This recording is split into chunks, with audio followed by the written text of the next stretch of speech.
Halo teman-teman, perkenalkan kami dari kelompok 18 beranggotakan Intan Bambang dengan NBI 11119000235 dari Prodi Administrasi Publik Fakultas Ilmu Sosial dan Politik. Yang kedua, Dewa Ayu Cita Nirmala dengan NBI 122200056 dari Prodi Akuntansi Fakultas Ekonomi dan Bisnis.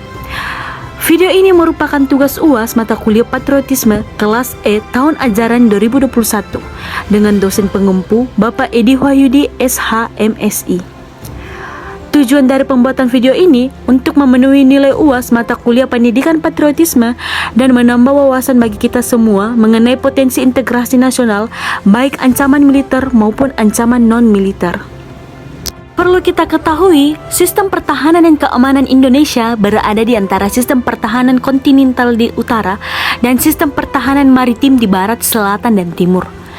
Posisi silang Indonesia tersebut berpotensi menjadi ancaman sekaligus pendukung bagi integrasi bangsa Indonesia. Posisi silang pertahanan dan keamanan Indonesia memberi dampak positif sebagai pendukung integrasi nasional karena dapat memajukan bangsa Indonesia. Namun, posisi ini juga dapat membuat integrasi bangsa Indonesia terancam. Apa saja sih ancaman terhadap integrasi nasional Indonesia?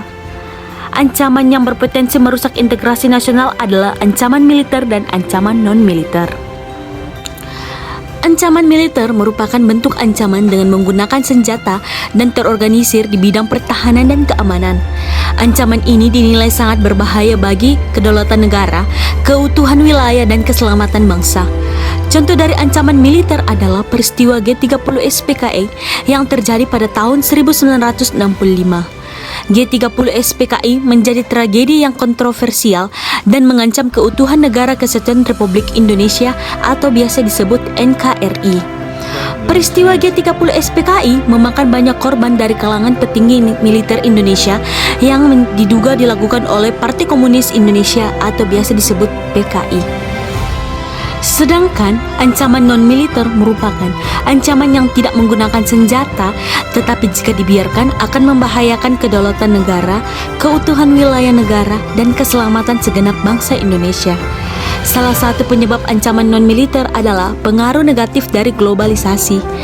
Pengaruh tersebut berdampak pada kehidupan berbangsa dan bernegara jika tidak dimanfaatkan dengan baik. Contoh dari ancaman non-militer adalah meniru gaya hidup yang berorientasi pada budaya barat tanpa diseleksi terlebih dahulu. Misalnya, meniru gaya pakaian orang barat yang bertolak belakang dengan nilai dan norma di Indonesia, serta munculnya sifat hedonis sehingga memicu perbuatan-perbuatan yang melanggar norma seperti mabuk-mabukan, pergaulan bebas, foya-foya, dan lain sebagainya. Kita sebagai generasi muda harus menanamkan kesadaran bela negara demi mempertahankan keutuhan Negara Kesatuan Republik Indonesia dan menanamkan nilai-nilai dasar bela negara serta cinta tanah air, kesadaran berbangsa dan bernegara, dan rela berkorban untuk negara.